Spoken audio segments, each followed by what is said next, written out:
जय भीम, नमो बुद्धाय. बुद्ध धम्म आणि संस्कार या चॅनलमध्ये पुन्हा एकदा सर्वांचे स्वागत आहे. बुद्ध आणि त्यांचा धम्म या ग्रंथाच्या वाचनामध्ये 5वा खंड चालू आहे आणि त्यामध्ये आपण भिक्खू आणि उपासक या संबंधीची माहिती आपण बघितली.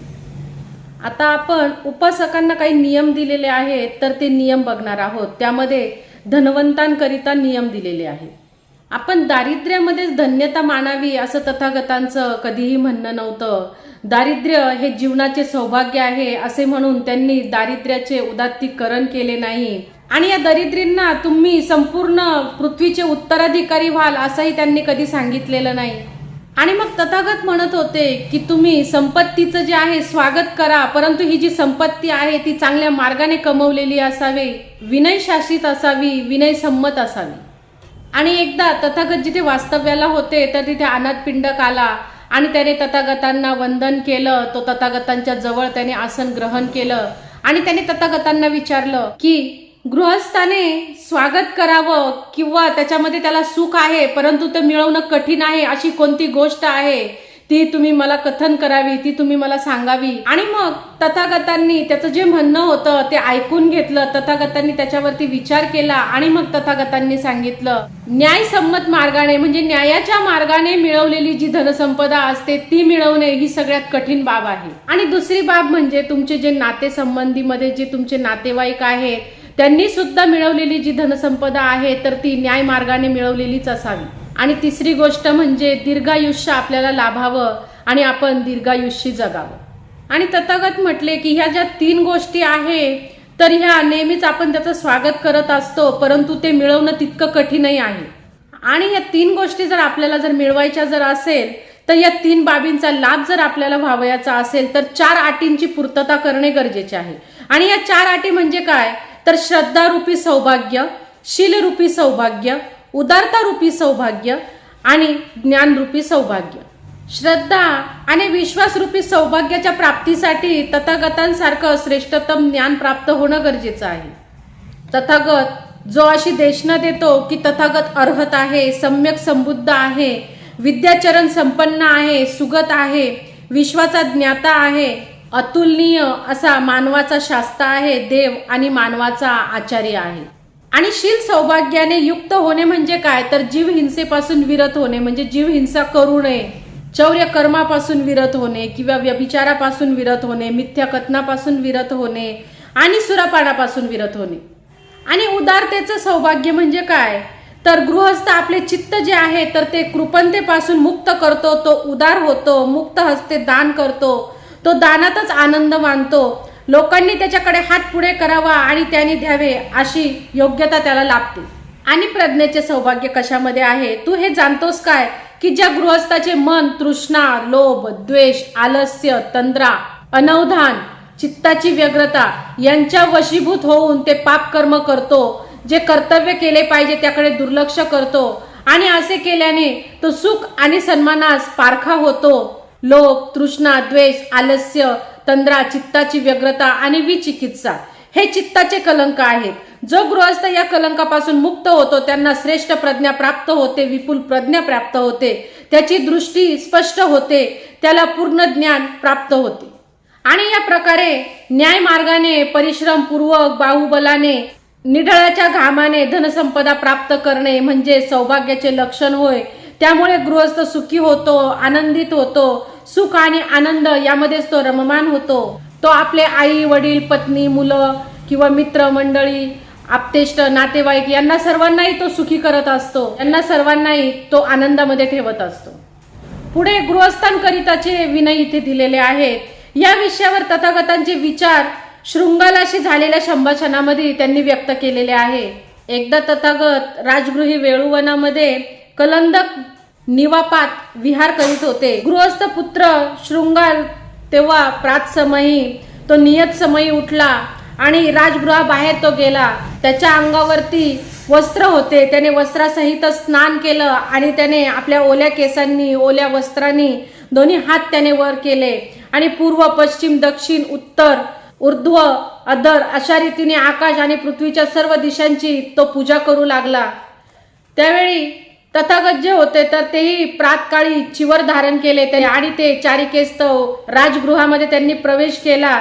त्यांनी शृंगालाच अशी पूजा करताना त्यांनी पाहिलं आणि त्यांनी त्याला विचारणा केली, तू पृथ्वी आणि आकाशाच्या सर्व दिशांची पूजा का करतो आहेस, असं त्यांनी शृंगालाला विचारलं. तर त्याने सांगितलं की जेव्हा माझ्या आई वडिलांचा मृत्यू झाला आणि तो मृत्यू समीप आला होता, त्यावेळी माझ्या आई वडिलांनी सांगितलं की तू चारी दिशांची पूजा कर, तू पृथ्वी आणि आकाशाच्या सर्व दिशांची पूजा कर. आणि मी त्यांना वचन दिलं आणि मी त्याचंच पालन करतो आहे. म्हणून मी रोज उठल्यानंतर चारी दिशांची पूजा करतो, मी आकाश आणि पृथ्वीची सुद्धा पूजा करतो. आणि मग तथागत म्हणाले की ह्या इहलोकी हा कसा काय खरा धर्म असू शकतो. आणि मग त्यावरती शृंगाल म्हणाला की ठीक आहे, जर माणसाचा जर अन्य कुठला जर धर्म असेल तर तो तुम्ही मला सांगा. आणि मग त्यावर तथागत म्हणाले की हे युवक, मी आता तुला जो खरा धर्म सांगणार आहे तर तो तू सावधान चित्ताने ऐक, तू व्यवस्थित ऐक. धर्म जर माणसाकरता सत्य धर्म जर व्हावयाचा असेल तर त्याने माणसाला दुराचारापासून बाजूला केले पाहिजे किंवा दूर नेले पाहिजे किंवा याची प्रेरणा दिली पाहिजे. जीव हिंसा किंवा चौर्य कर्म आहे, व्यभिचार आहे, मिथ्या कथन आहे, ही 4 दुराचरणे आहेत जी माणसाला त्याने टाळलं पाहिजे. हे शृंगाल, तू हे जाणून घे की पक्षपात, शत्रुता, मूर्खता आणि भय या कारणाने पाप कर्म केले जाते. माणूस हा दृष्ट हेतूपासून विरत असेल तर त्याच्या हातून पाप कर्म घडणारच नाहीत.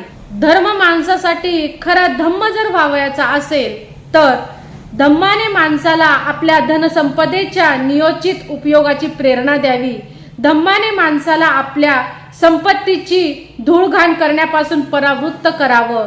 माणूस सुरापान करतो, अनुचित समयी रस्त्यातून भटकतो, जत्रेत नाच तमाशात जातो, धृतात रममान होतो, कुसंगताची संगत करतो आणि आलस्यामध्ये तो मग्न असतो. त्याच्या धनसंपदेची तो इथे धूळघाण करत असतो. तर हे शृंगला, सुरापानाच्या आहारी गेल्याने 6 प्रकारची संकटे माणसावरती ओढवतात. संपत्तीचा विनाश होतो, कलहाला आपण आमंत्रण देत असतो, रोगाला बळी पडणे, चरित्रहीनता, अकुशल आचरण आणि बुद्धी त्या माणसाची भ्रष्ट होते. तर या पद्धतीची 6 संकटे जी आहे सुरापान करणाऱ्यावरती ओढावत असतात. अनुचित समयी रस्त्यावरती भटकण्याचे 6 प्रकारची संकटे माणसावरती ओढावतात. तो स्वतः आरक्षित असतो, त्याची भार्या आणि त्याची संतती हेही आरक्षित असतात, त्याची संपत्ती ही आरक्षित असते, त्याच्यावर अपराध कर्म करण्याचा संशय घेतला जातो, त्याच्या संबंधी नाना प्रवाद प्रचलित असतात, त्याच्यावर अनेक दुःखे हे कोसळत असतात. जत्रेमध्ये नाच तमाशा पाहणारे आहेत त्यांच्यावरती 6 संकटे नेहमी ओढावत असतात. तो नेहमी नाच तमाशा कोठे असेल याचा विचार करतो, नृत्य गायन कोठे असेल याचा विचार करतो, संगीत नृत्य कोठे आहे याचाही तो विचार करत असतो, तो गाणे वाजवणे याच्याच शोधात असतो, तो वाद्य संगीताच्या शोधात असतो, तो ढोल मंजिऱ्यांच्या शोधामध्ये असतो. तसेच धृतांच्या आहारी गेलेल्या माणसावरही 6 प्रकारच्या आपत्ती कोसळतात. जिंकल्यावर तो घृणेचा पात्र होतो, हरल्यास संपत्तीची हानी होते, त्याचे जीवन यापणाचे साधन नष्ट होते, न्यायालयात त्याच्या शब्दांना किंमत नसते, मित्र राज्य अधिकारी हे त्याला कधी जवळ करत नाहीत, त्याच्याशी कोणीही विवाह करत नाही, कारण त्याच्याविषयी अशी धारणा असते की जुगारी माणूस आपल्या भार्येचे म्हणजे आपल्या पत्नीचे किंवा आपल्या मुलांचे पालन पोषण करणार नाही.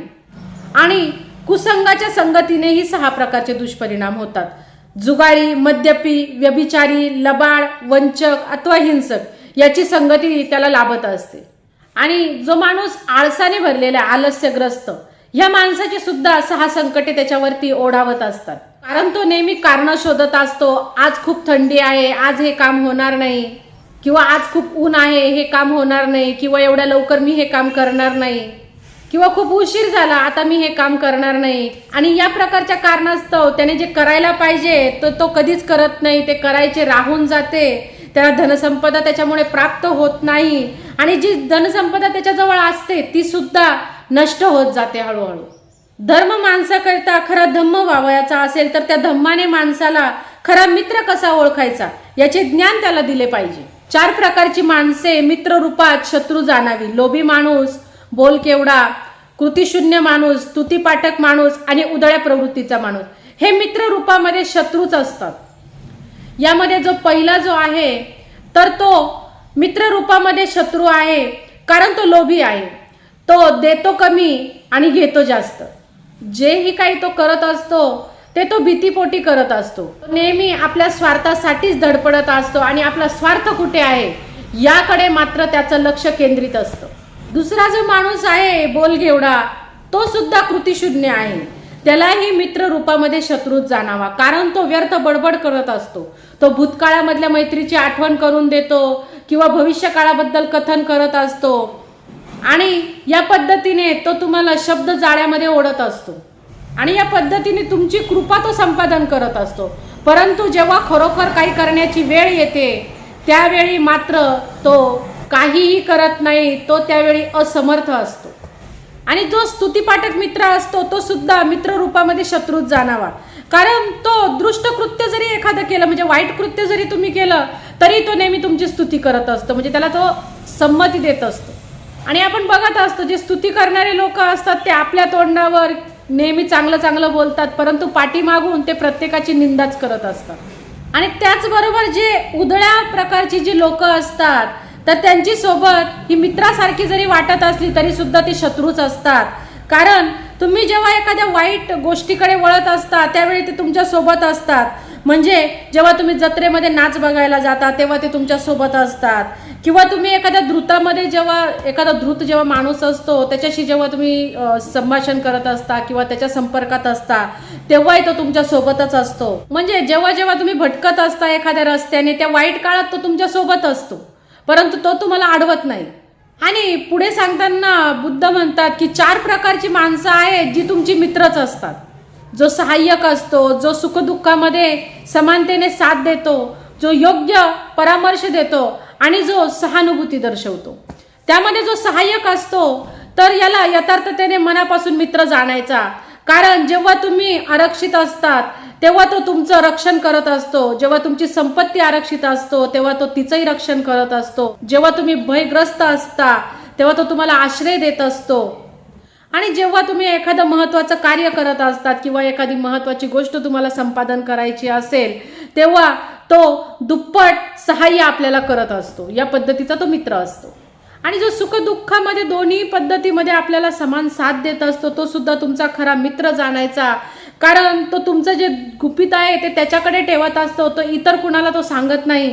जेव्हा एखाद्या संकटाची वेळ येते त्यावेळी तो तुमची साथ सोडत नाही आणि तुमच्यासाठी तो आपल्या जीवनाचं सुद्धा मोल देऊ शकतो, तर तोही मित्र जाणावा।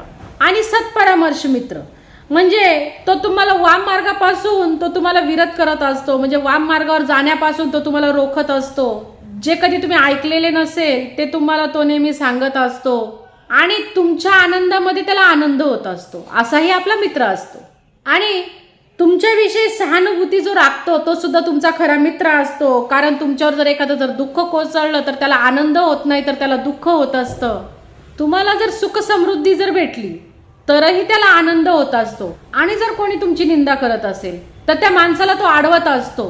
या उलट जर कोणी तुमची जर प्रशंसा करत असेल तर तो मात्र त्यावेळी त्याला प्रोत्साहन देत असतो। या पद्धतीचा मित्रही खरा मित्र ओळखायचा। आणि मग तथागत म्हणाले की धम्म माणसाकरिता खरा धम्म व्हावयाचा असेल तर 6 दिशांची पूजा करण्याच्या शिकवणीऐवजी धम्माने माणसाला आपल्या मातापित्यांची सेवा करण्याची, त्यांचा आदर करण्याची शिकवण दिली पाहिजे। गुरुचा, भार्येचा, संततीचा, मित्रांचा, सवंगड्यांचा, सेवकांचा, कर्मकार्यांचा आणि आचार्यांचा आदर करण्याची शिकवण या धम्माने आपल्याला दिली पाहिजे। यातच पुढे पुत्राकरिताचे विनय दिलेले आहे। पुत्राने आपल्या मातापित्यांची सेवा करायची। त्याने असा विचार करायचा की एकेकाळी मी लहान असताना याच मातापित्यांनी माझी सेवा केलेली आहे किंवा माझा सांभाळ केलेला आहे, तर त्यांची सेवा करणे, त्यांचा सांभाळ करणे हे माझे परम कर्तव्य आहे आणि हे कर्तव्य मी पूर्ण करणार आहे। माझ्या कुळाची परंपरा मी पुढे नेणार आहे, मी माझा वंश पुढे नेईल आणि वंशामध्ये मी कसा योग्य ठरेल या पद्धतीचे मी प्रयत्न करेल। माझ्या मातापित्यांनी दुष्कर्मापासून मला बाजूला ठेवले, माझ्यावरती त्यांनी चांगले संस्कार केले, त्यांनी माझ्यासाठी चांगला व्यवसाय शोधला किंवा त्या योग्य मला बनवलं, मला चांगली बायको दिली किंवा मला चांगली भार्या त्यांनी मिळवून दिली, माझा संसार जो आहे तो चांगला त्यांनी केलेला आहे, माझं जीवन हे त्यांच्यापासून चांगलं आहे आणि शेवटी त्यांनी मला उत्तराधिकारी म्हणून त्यांचा निवडलेला आहे, म्हणून मी माझ्या मातापित्यांची योग्य पद्धतीने सेवा करीन. यामध्येच पुढे शिष्याचे यामध्ये विनय आहे. शिष्याने आपला गुरुचा नेहमी आदर करावा. शिष्याने गुरु आले असता आसनावरून आपल्या उठून उभं राहायचं, म्हणजे एक पद्धतीचा तो आदर दिल्यागत असतं. त्यानंतर त्याने आपल्या गुरुचं वंदन करायचं असतं गुरुला, आणि त्यांनी जेही आपल्याला ते देतील ते त्याने आनंदाने स्वीकारायचं असतं. त्याने गुरुची सेवा करायची असते. गुरुने जे काही सांगितलं ते सावधान चित्ताने ऐकायचं असतं, शांत चित्ताने ऐकायचं असतं. पूर्णपणे आपलं मन जे आहे ते एकाग्र ठेवून गुरु जे सांगत आहे ते त्याने ऐकायचं असतं. कारण गुरु हे नेहमी आपल्या शिष्यावरती प्रेम करत असतात. त्यांच्याजवळ जे काही असतं, ज्या गोष्टीमध्ये त्यांनी प्रावीण्य मिळवलेलं असतं ते पूर्णपणे आपल्या शिष्याला मिळावं यासाठी ते सतत प्रयत्न करत असतात. आणि ते कला आणि विद्या यामध्ये आपला शिष्य किती निपुण होईल याकडे त्यांचं लक्ष असतं. ते नेहमी आपल्या मित्रांमध्ये किंवा सवंगड्यांमध्ये किंवा इतरही कुणी लोक असतील त्यांच्यासमोर आपल्या शिष्याची प्रशंसाच करत असतात. आणि ते आपल्या शिष्याला सर्व प्रकारची सुरक्षा प्रदान करण्याचा प्रयत्न करत असतात. गुरु शिष्याच्या सुरक्षेची नेहमी चिंता करत असतात. त्यामध्ये पुढे पती आणि भार्या यांच्याकरिता काही विनय आहे. पतीने आपल्या भार्येचा आदर करावा, उदार व्यवहार करावा, तिच्या प्रती एकनिष्ठ असावं, तिचा अधिकार हा तिला प्रदान करावा, तिला वस्त्रालंकार देऊन प्रसन्न ठेवावं. कारण भार्या पतीवर प्रेम करते, ती आपले कर्तव्य योग्य प्रकारे पार पाडते, ती दोघांच्याही आप्तस्वकीयांचा योग्य आदर करत असते, ती एकनिष्ठ असते, ती पतीने आणलेल्या धनसंपत्तीचे पण रक्षण करते, ती आपली धर्म कार्ये कुशलतेने आणि परिश्रमपूर्वक पार पाडत असते. कुलपुत्राने आपल्या मित्रांप्रती, सवंगड्यांप्रती औदार्याने, शहायतेने, शुभ भावनेने व्यवहार करावा. तो स्वतःशी जसा व्यवहार करतो तसाच त्याने मित्रांशी व्यवहार करावा किंवा इतरांशीही व्यवहार करावा. आणि त्याने आपल्या वचनांचा आदर करावा, कारण त्याचे मित्र परिचित त्याच्यावरती प्रेम करत असतात. तो आरक्षित असेल तेव्हा त्याला ते संरक्षण देत असतात आणि ते त्याच्या धनसंपदेचंही संरक्षण करत असतात. संकट समयी ते त्याला आश्रय देतात किंवा त्याच्या कुटुंबाचीही जपणूक करत असतात. त्याच्या कुटुंबाप्रती ते आस्था व्यक्त करत असतात. यामध्ये स्वामी आणि सेवकांकरिता काही विनय आहेत. स्वामीने आपल्या सेवकांना, म्हणजे आपले जे चाकर आहेत किंवा आपल्या हाताखाली जे कामं करतात, तर त्यांच्या सामर्थ्यानुसार त्यांना काम द्यावे. त्याने सेवकांना आणि चाकरांना अन्न आणि मजुरी दोन्हीही द्यावे. त्याने आजारपणात त्यांची देखभाल करावी, सणावाराला त्यांच्याशी गोडधोड वाटून घ्यावे, वेळोवेळी त्यांना सुट्टी द्यावी. कारण सेवक आणि चाकर हे स्वामीवर प्रेम करत असतात. ते त्याच्यापूर्वी उठतात, ते त्याच्यानंतर विश्रामाला जातात. स्वामी जे काही देतील त्यात ते संतुष्ट असतात. ते आपले नियोजित काम प्रामाणिकपणे करत असतात आणि ते स्वामीचं यश आणि कीर्ती हे सर्व दूरपर्यंत पसरवत असतात. कुलपुत्राने काया वाचा मने आपल्या गुरुधम्माची सेवा करावी. धम्मगुरूकरिता आपल्या गृहाची सर्व द्वारे सदैव खुली ठेवावी. धम्मगुरूच्या भौतिक आवश्यकतांच्या पूर्तीची व्यवस्था त्याने करावी. कारण धम्मगुरू त्याला पापापासून दूर ठेवतात. ते त्याला कुशलाकरिता प्रवृत्त करत असतात. ते त्याच्या प्रती नेहमी कुशल विचार करतात. ते त्याच्यावरती प्रेम करतात. त्याने जे श्रवण केले नाही ते त्याला नेहमी ते कथन करत असतात. त्याने जे श्रवण केले असेल ते पवित्र आणि निर्दोष करण्याचा प्रयत्न करत असतात. पुढे निष्कर्ष बघूया. तथागतांनी शृंगालाला उद्देशून असे कथन केल्यावर तो युवा गृहस्थ तथागतांना म्हणाला, अतिउत्तम तथागता, अतिउत्तम. आपण जे काही सांगितलेले आहे, जे कथन स्थान भ्रष्टाला पुन्हा स्थानपत्र करावे तसे आहे, अव्यक्ताला व्यक्त करण्यासारखे आहे. हे जो पथभ्रष्ट झाला आहे त्याला पथावर आणण्यासारखे आहे, किंवा ज्यांना चक्षु आहे त्यांना दिसावे याप्रमाणे दीपक प्रज्वलित करण्यासम आहे. त्याप्रमाणे तथागतांनी सत्याची विविध आयामांनी अभिव्यक्ती केली आहे. आणि मी सुद्धा बुद्धाला शरण जातो, धम्माला शरण जातो, संघाला शरण जातो. तथागतांनी माझा उपासक म्हणून स्वीकार करावा, मला शरणागत मानावे व या क्षणापासून जीवनपर्यंत मी त्यांचा शरणागत राहील. या पद्धतीने शृंगाल सुद्धा तथागतांना शरण गेला, तथागतांचा तो अनुगामी झाला. यामध्ये कन्येकरिता सुद्धा काही विनय दिलेले आहे. तर एकदा तथागत बद्धीय समीप असलेल्या जातीय वनामध्ये वास्तव्याला होते.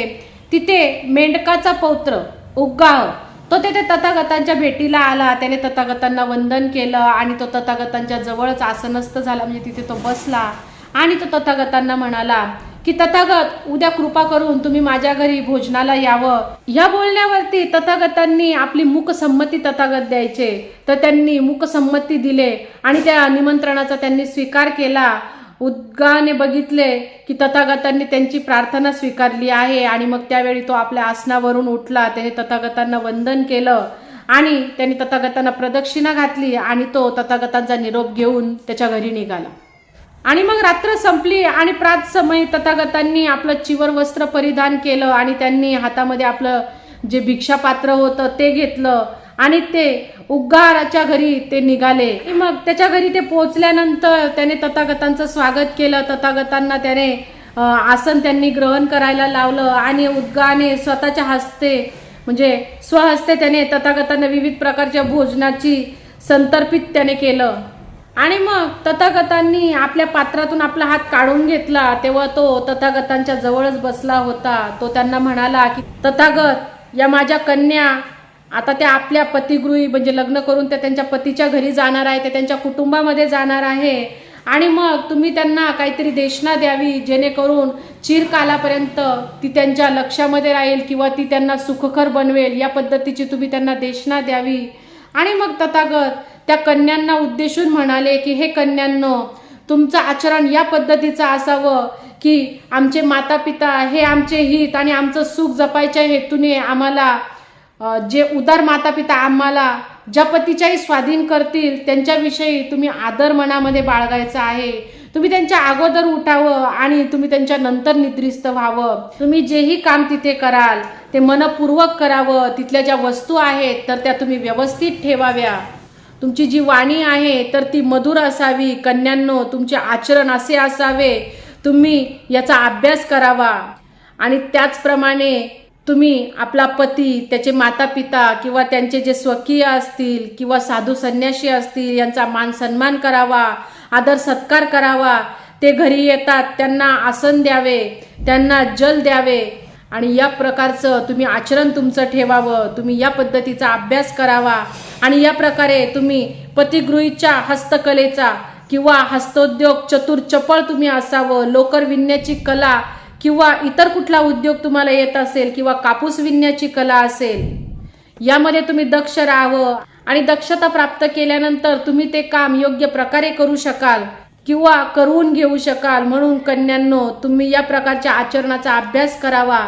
आणि या प्रकारे हे कन्यांनो, दूत, सेवक किंवा चाकर किंवा कर्मकार, तुमच्याकडे जे कोणी काम करणारे असतील ते कुठल्या पद्धतीचं काम करतात ते तुम्ही जाणून घ्या. त्यांनी काय केलं तेही तुम्ही जाणून घ्या. ते कामचुकार तर नाहीत ना हे तुम्ही ओळखा. त्यांनी काम केले अथवा नाही केले ते तुम्ही पहा. आपण रुग्णांचे बलाबल ओळखावे. आपण ज्यांना जसे लागेल तसे गरिष्ठ भोजन अथवा सुपाचन भोजन तुम्ही त्यांना द्यावे. अशा प्रकारच्या आचरणाचाही तुम्ही अभ्यास करावा. आणि याच पद्धतीने हे कन्यांनो, आपण पती, धन, धान्य, सोने, रुपे काही जर घरी आणतो तर आपण त्याला सुरक्षित ठेवावं. त्यावर तुमची नजर असावी, त्याची देखरेख तुम्ही करावी. कोणीही चोर किंवा दरोडेखोर किंवा लुच्चा, उचलेगिरी करणारा यांच्यापासून ते सर्व तुम्ही सुरक्षित राहील याची दक्षता घ्यावी, याची तुम्ही काळजी घ्यावी. या पद्धतीच्या आचरणाचाही तुम्ही अभ्यास केला पाहिजे. आणि इतका सुंदर उपदेश तथागतांनी त्या कन्येला दिला आणि त्या उद्गाच्या कन्या ज्या होत्या तर त्या सर्वांनी तो उपदेश ऐकला आणि मग त्या खूप प्रसन्न झाल्या आणि तथागतांप्रती कृतज्ञता त्यांनी व्यक्त केली.